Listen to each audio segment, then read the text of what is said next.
Então, os assuntos, eu acho que dessa parte de tecnologia são bem legais.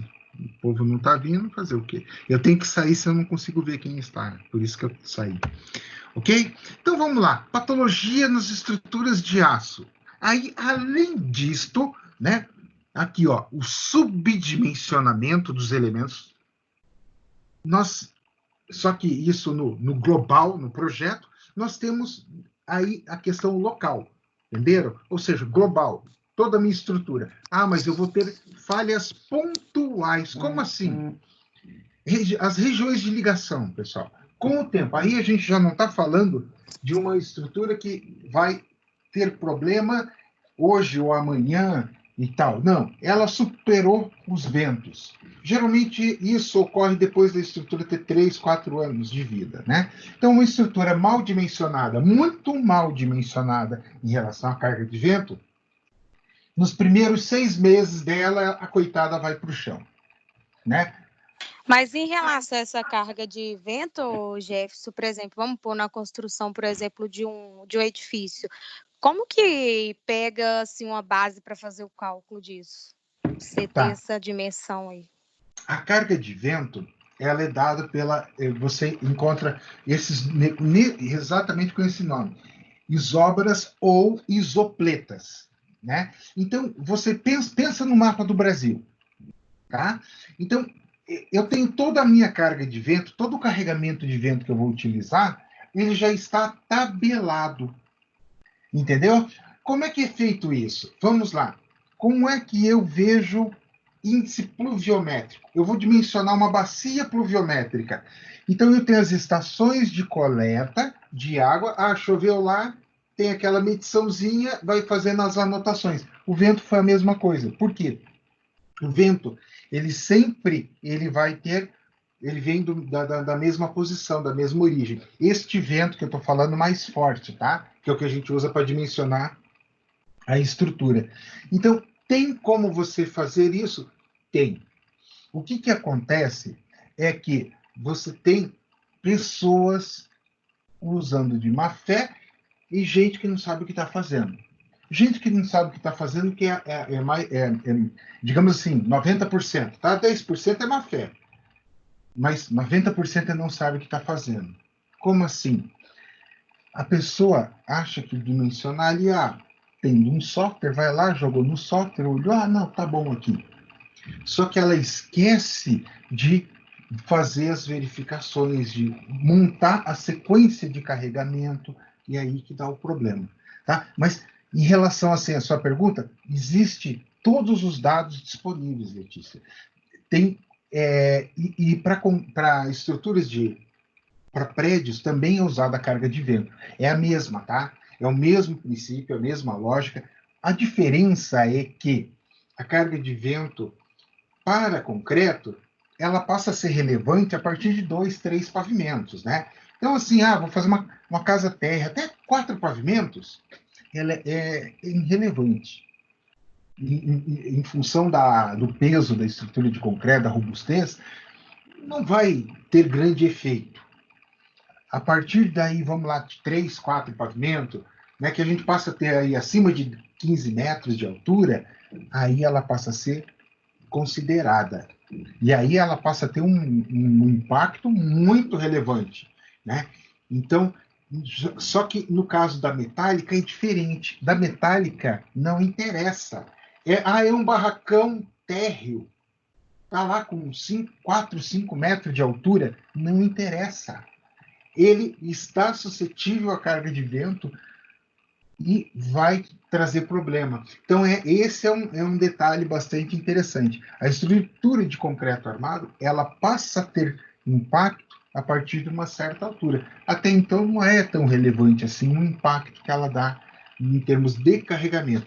E eu digo isso assim, eu já fiz simulações, porque você pode desconsiderar no software a carga de vento, se você quiser.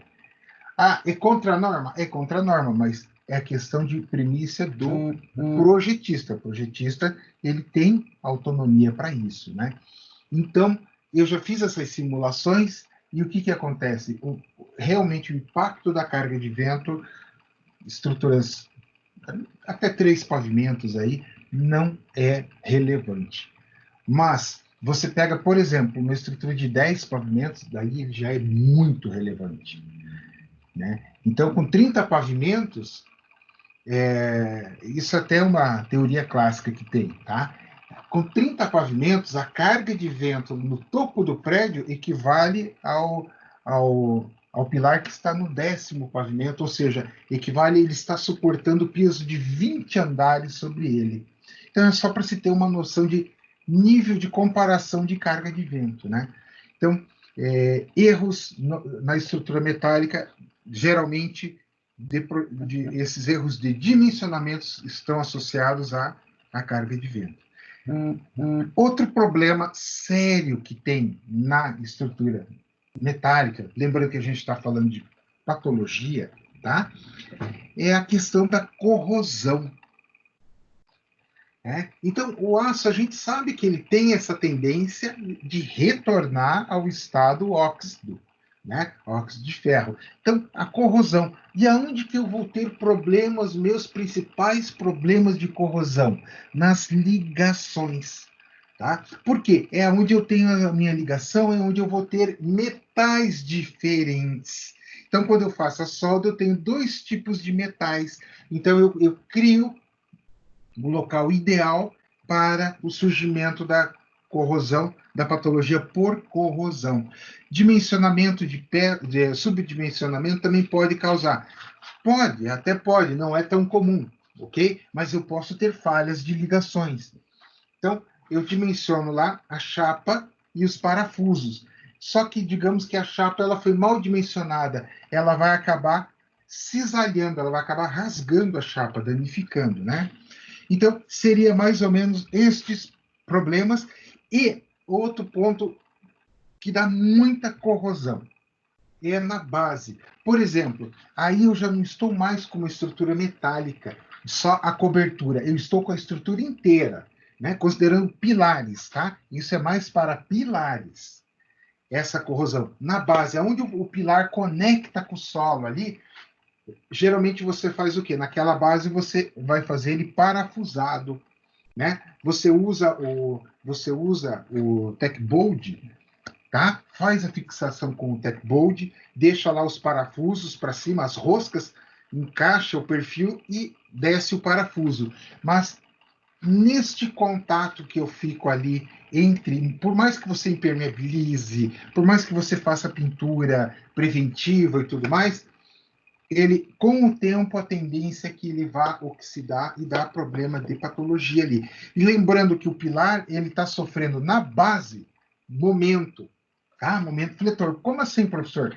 Claro, momento é força vezes distância. Vamos lembrar da nossa regrinha básica. Então, eu tenho a altura, pensa lá um pilar de 4 metros de um barracão, lá na ponta, nos 4 metros, a força, ou seja, a carga de vento. Bateu ali, como é uma estrutura leve, né? A estrutura metálica ela é leve, né? Então, o que acontece? Dobra, força, gera a força por distância, momento.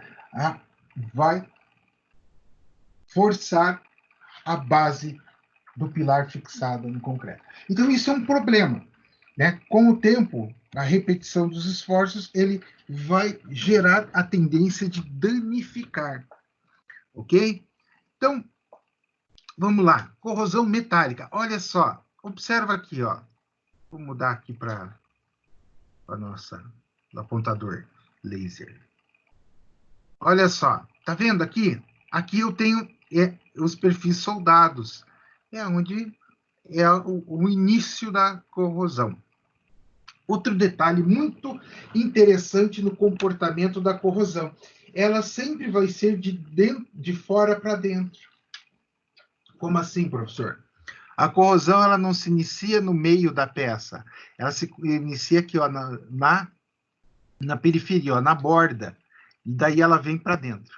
Ela pegou aqui, começou aqui, ó, ela começa aqui, ela não começa no meio, ela começa nas pontas, e daí ela vem para dentro. Tá? É um comportamento interessante. Olha só o que eu falei, ó. Ó, tá vendo? Ó? É uma ligação aqui, ó. É uma ligação. tá? Aqui ela é feita por rebite, ok? Essas peças aqui são rebites. Como assim? O rebite nada mais é que você pensa num... É como se fosse um parafuso, tá? Só que ele é liso, e aí ele é amassado. A parte dele é amassado, encaixando essa parte aqui, formando o encaixe. Então, observa, ó, onde é que deu corrosão. Olha só, tá? E primeiro ele vai fazendo o quê? Aqui tinha uma pintura. Ele vai detonando a pintura, vai. Opa, ele conseguiu. Aí ele inicia o processo de ataque à estrutura mesmo. Então, aí a estrutura, com o tempo, vai perdendo seção, vai perdendo material. É muito... Tá tudo oxidado, né? Exatamente, tudo oxidado, tudo danificado. E, ó, na base, olha só, eu tenho aqui a base de concreto, olha aqui, ó. Está fixada aqui, é uma base uma estrutura. Ela vai oxidar, ela vai dar problema, tá?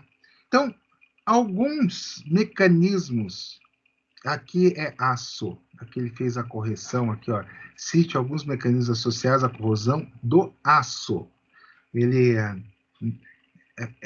aquela mania de fazer, como eu vou dizer, correção automática. Até vou corrigir isso aqui. Opa, vou voltar aqui. Aí, aqui, ó. Vou até corrigir, ficou muito feio isso aqui, mas é ele que eu não sei, ele tem essa mania besta de corrigir. Daí ele acha que é alguma coisa e me transformou tudo em acho. Aqui. E aqui não é peca, é peça. É o Cebolinha da Cedilha, esse corretor aqui. Deixa eu ver, não. Pronto, agora sim. Não fica feio, né? O arquivo, tudo. Então, salvei aqui, tudo assim. Até porque depois eu posto esse arquivo, daí esse arquivo com esse monte de coisa, dessas coisas estranhas, aí vai ficar difícil para estudar por esse material. Agora já corrigido as mudanças que o corretor fez, né? Então, o contato entre metais ou ligas, né? Ele gera essa diferença de potencial, né? Como assim? O aço, ele tem uma tendência a perder elétrons. O zinco, ele tem uma tendência diferente. Então, aí abre um gancho até para falar um pouco de concreto. Hoje não se usa, hoje não é comum, tá? Não é tão comum assim, não é uma coisa... Antigamente era extremamente comum eles usarem no pilar, isso em áreas onde nós temos o problema da corrosão por maresia, né? Então, no pilar ali de concreto, junto com as armaduras ali de aço, colocava-se pastilhas de zinco ali, tá? Para ele servir de ânodo de sacrifício, tá? Usava como ânodo de sacrifício. Por quê?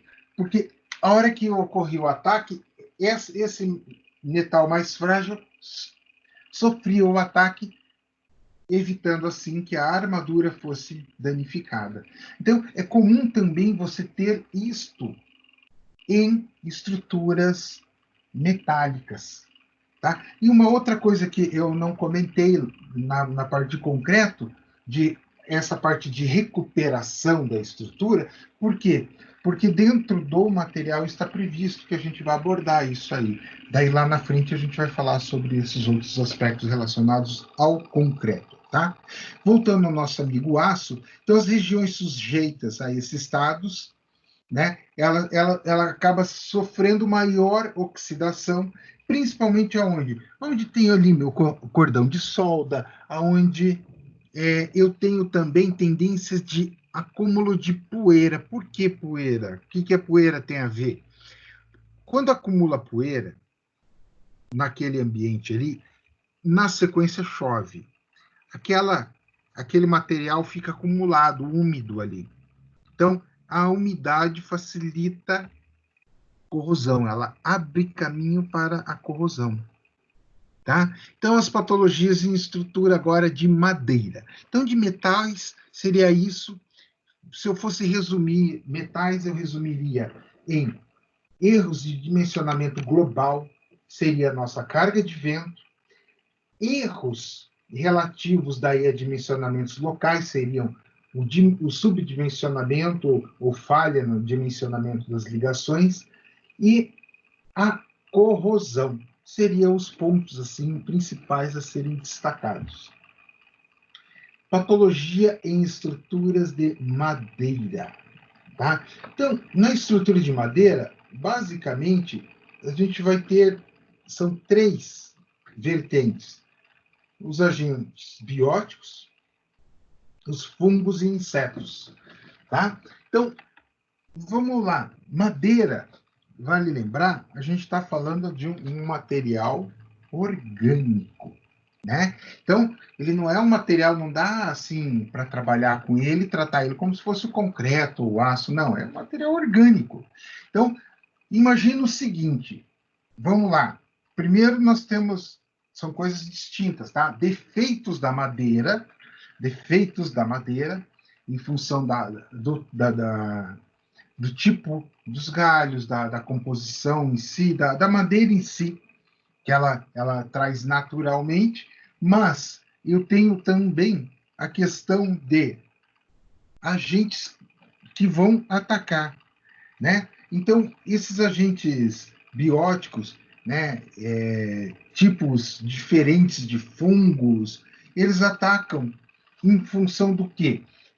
Toda madeira ela possui celulose, ok? E essa celulose agregada à madeira, isso que atrai. Por quê? A celulose, quando decomposta, né, por fungos, bactérias, etc., ela gera energia. Então, eles vão atrás disto, por isto. Né? Então, a umidade faz com que a madeira fique mais suscetível a iniciar essa fase. Resumindo, é aquela madeira podre, tá? O apodrecimento da madeira, falando num português mais claro, ok? Insetos. Inseto a gente sabe quem que é o terrível, né? O tal do cupim, ok? Então nós temos formigas, também tem ataque de formiga, ocorre, mas e quando a gente fala madeira e inseto, 99,9% é cupim. E aí tem uma história interessante. Uma história e vamos lá, e alguns fatos. Hoje, dormentes, o que são dormentes? Onde eu apoio meus trilhos da ferrovia. Então, hoje os dormentes, eles são feitos em concreto armado. Né? É feito ali um concreto pré-moldado, faz o dormentezinho. Ah, beleza.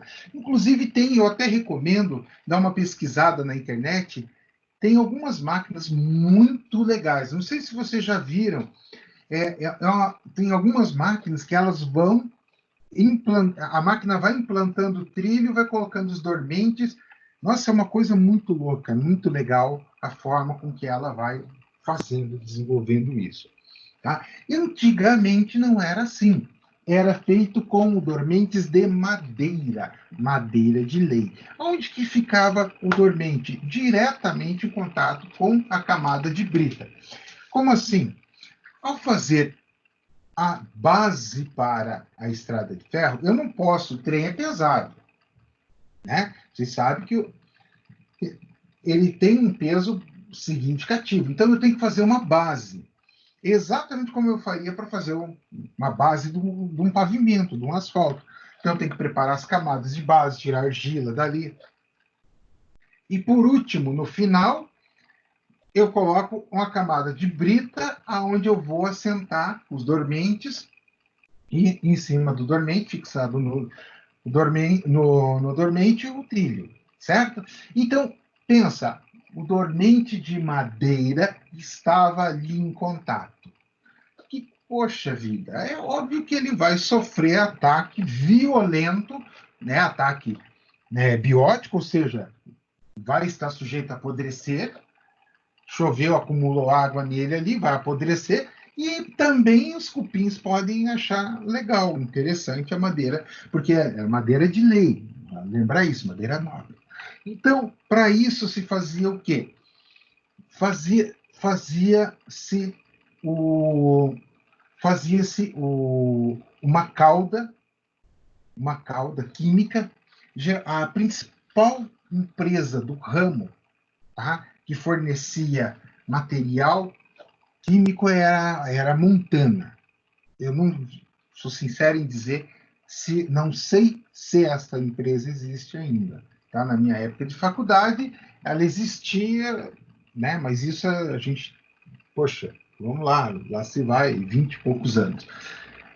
Até porque hoje não se usa mais dormente de madeira, e sim de concreto, como eu falei no início. Por quê? Por causa do custo. Se tornou muito cara a madeira, né? Mas na época se fazia como? Fazia com uma cauda química. Então, resumindo, pensa numa banheira, como se fosse uma banheira, vai ali, coloca o dormente dentro, deixa ele ali por 1 hora, 2 horas, tira ele dali, pronto, acabou. E esquece que não pega nada, não pega bicho, pega nada, porque, né, aquela química forte penetrou na madeira e fez o selamento dela, protegeu, tá? E detalhe, por que eu estou falando isso? Porque hoje em dia existe o autoclave. Mas o autoclave é um processo semelhante, mas não é igual. O autoclave ele é um processo até mais econômico, você usa menos produto químico, tá? Mas você faz a inserção na madeira por pressão. O autoclave, na verdade, pensa na panela de pressão, que é isso aí, né? É água química ali dentro, ferve o negócio até fazer o preenchimento do material químico na madeira. Ok, mas naquela época não tinha nem a tecnologia de autoclave, que é uma tecnologia, pensa, é uma estrutura gigante. Tá? Eu conheci os autoclaves da Baxtel, que era uma empresa que fechou gigante. Né? Ela tinha todo o processo assim, de tratamento da madeira, ela fazia madeira laminada colada, fazia vigas de madeira. Nossa, era coisa de louco, era gigante a fábrica. O autoclave, pessoal, eu vou chutar, tá? Mas eu acho que ele não tinha menos de 10 metros. Eram uns 10, 12 metros de altura. Então é gigante o negócio. Então imagina como é que você vai fazer isso na ferrovia. Você teria que aumentar muito o teu custo de transporte. Então eles faziam essa cauda e faziam, né, desta forma. Gastava mais produto químico, a produção era menor, mas era uma coisa eficiente no ponto de vista de resultado. Ok. Que aconteceu? Muitos dormentes passaram com o tempo a ser substituídos por dormentes de concreto. Então o pessoal ia fazer manutenção ali na ferrovia, tal, nesse trecho aqui, beleza. Fazer manutenção, vou aproveitar, tira esse dormente antigo, né, e já substitui pelo de concreto, do pré-moldado. Legal. Aí eles começaram a descartar esse dormente, né? Algumas pessoas compraram para fazer palanque de cerca, enfim. E aí alguns infelizes tiveram a ideia de pegar o dormente, tá? Isso no Rio Grande do Sul. Os caras pegaram o dormente e foram fazer churrasco, né? Imagina aquela madeira poluída ali, tóxica e tal. Morreram todo mundo.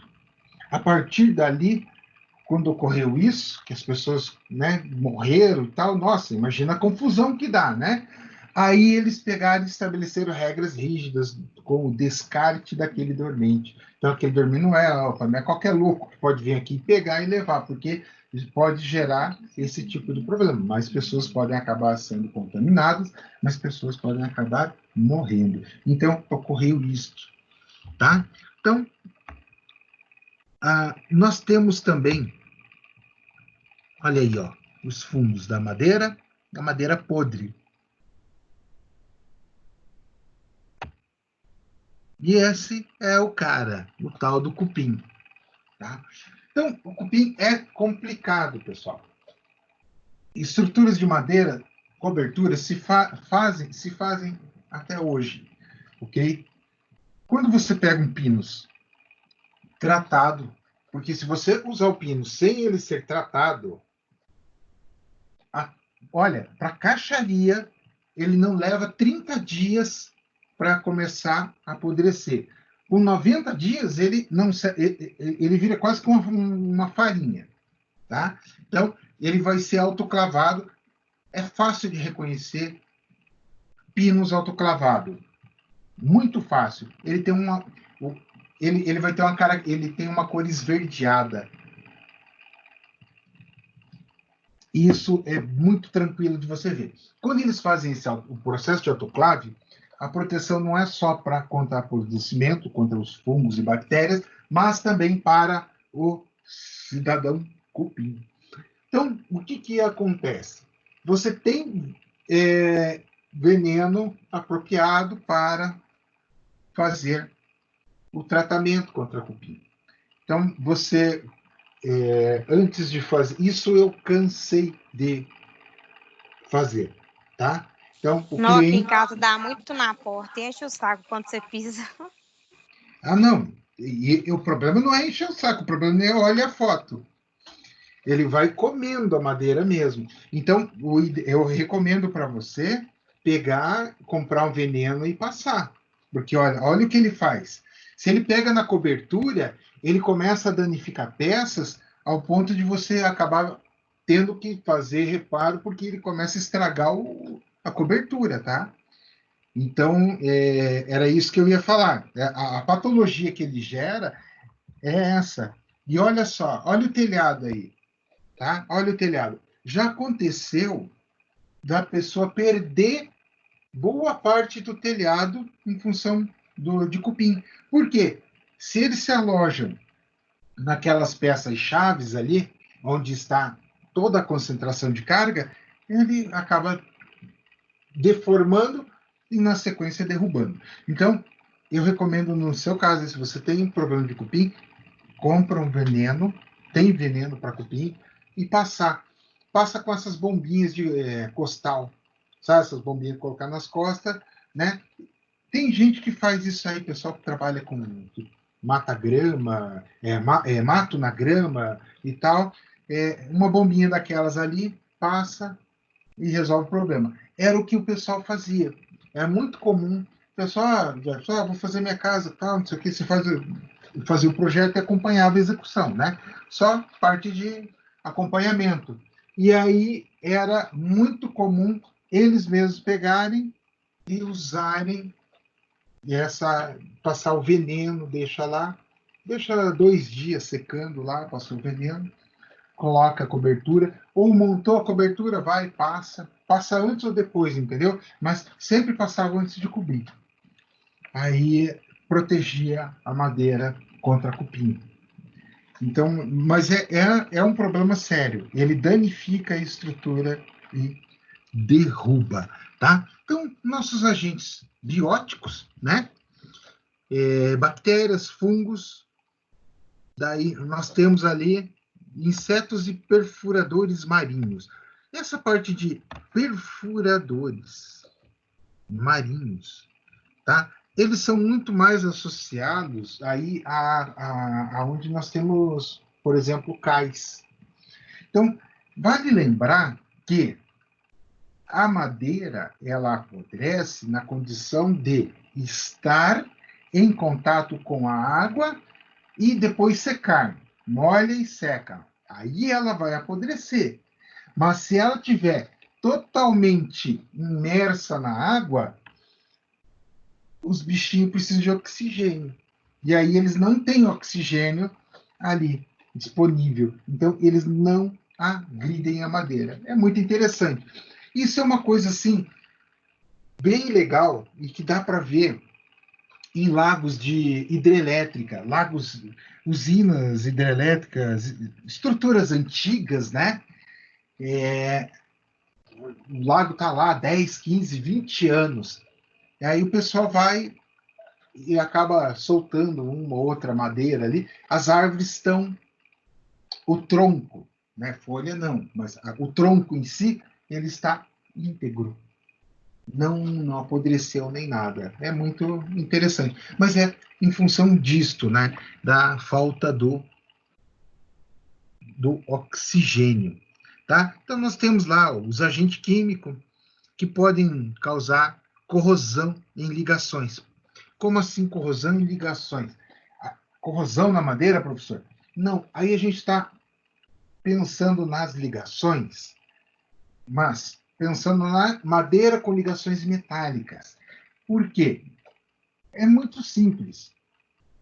Eu vou fazer uma ligação, né? Pensa, ela vai estar ali sofrendo estresse, carga de tração, carga de compressão, cisalhamento, né? Esses três que vocês conhecem bem, já lá da resistência dos materiais, os esforços ocorrendo nela.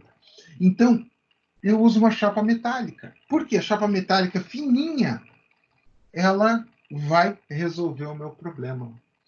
Então, qual que é o problema de patologia? Neste caso específico, eu posso ter a liberação da resina, né, da madeira, a madeira pode contaminar o metal e pode eventualmente oxidar. É mais comum em madeira que não é tratada e madeira que não está seca, totalmente seca, tá? Não é tão comum assim com madeira tratada, que a coisa é feita bem certinho. Ok? Então, cobertura agora, pensando em prédio, esquece. Pouco provável que vão utilizar uma estrutura de madeira. A estrutura metálica geralmente é o que predomina, tá? E agentes atmosféricos ou meteorológicos, tá? Então, a luz, se a gente deixar, isso é muito perceptível, tá? Se você deixar lá um pedaço de madeira no sol, ele com o tempo ele vai degradando, tá? Então a luz ultravioleta do sol é que vai causando essa degradação, né? Então roupas, por exemplo, isso é muito louco. Mas se você deixar no sol, eu perdi aqui em casa, perdi 5 camisas. Por quê? Elas estavam todas dobradinhas no closet, só que pegava sol.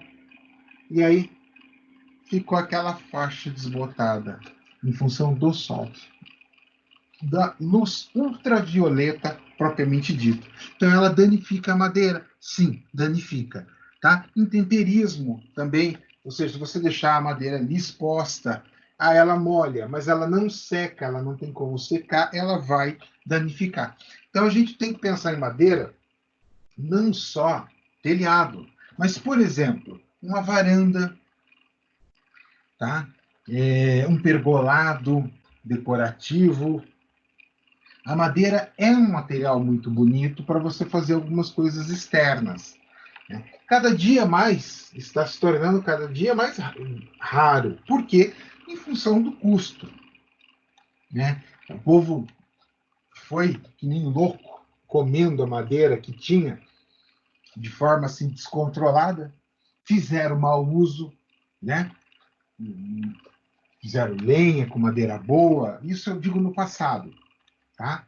Isso eu digo no passado. E aí hoje a gente paga a conta. A conta é não ter madeira ou quando tem é caríssimo. Então você pega um assoalho, vou fazer um assoalho todo ele de madeira, coisa mais linda do mundo, ok, vai sair a R$ 200 o metro quadrado. É um preço assim absurdo, porque se você pegar a 40, R$ 50 o metro quadrado, pessoal, você tem material. Vamos jogar R$ 50, tá? Você tem material bom, material top. Você tem porcelanato, carpê de madeira, você tem N materiais muito bons a R$ 50. Ah, eles não são madeira, é óbvio, né? Mas são bons materiais.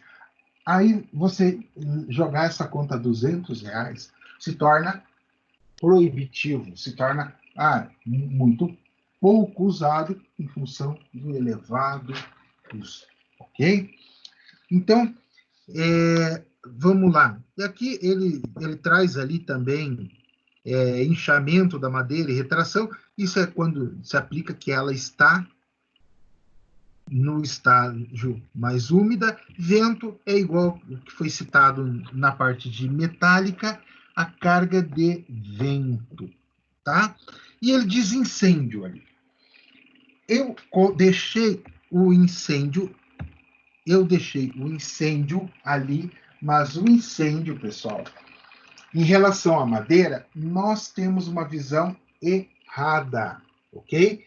A impressão que a gente tem é o seguinte: olhou para a madeira, para a estrutura de madeira e pensa, pobrezinha, coitadinha dela, né? Judiação, né? Se pegar fogo é a primeira que vai. Não. No incêndio, vocês podem até não acreditar, mas agora que eu vou, no início, mas eu vou provar para vocês, tá? No incêndio, o que acontece? A madeira, ela resiste mais que a estrutura metálica e resiste mais que o concreto. Né? Vocês devem pensar, poxa, o professor ficou louco, coitado, ele não bebe, mas então ele bateu a cabeça. Não, não. É porque assim, vamos lá, me ajudem. Para ter fogo, eu preciso do quê? Eu preciso de oxigênio. Sem oxigênio, eu não tenho fogo, não é isso? Eu preciso do oxigênio necessariamente para ter fogo. Ok. Quando a madeira começa a pegar fogo, por fora, ela queima toda por fora, formando uma espécie de carvão, né? Aquele material, aquela crosta, isola a madeira. O aço não. O aço começa a pegar fogo. O que acontece? O aço, você aquece ele começa a desandar, começa a deformar. O concreto, você jogou fogo nele, a reação do concreto é começar a... Ele seca, ele perde a água que ele tem, agregada ao concreto, e ele começa a esfarelar. Tá? Então, a madeira, ela possui uma boa resistência ao fogo? Sim. A madeira, ela tem condições de resistir ao fogo. Tá? Então, não é uma coisa assim, a gente tem uma ideia, mas uma ideia meio equivocada, mas não, a madeira tem boa resistência ao fogo. Tá? Porque ela não deforma, mantém a estrutura íntegra. Se for uma cobertura de metal, ela começa a desandar, ela começa a retorcer, começa a vir para baixo. Concreto começa a fragmentar, começa a quebrar, ela perde totalmente a capacidade de resistir a esforços de tração e compressão. Por quê? Porque o aço dentro dela começa também a sofrer, né? Então, o fogo, em relação à madeira, ela não é tão fragilzinha quanto a gente imagina, tá? Bom, dessa forma a gente chegou até o ponto do nosso intervalo.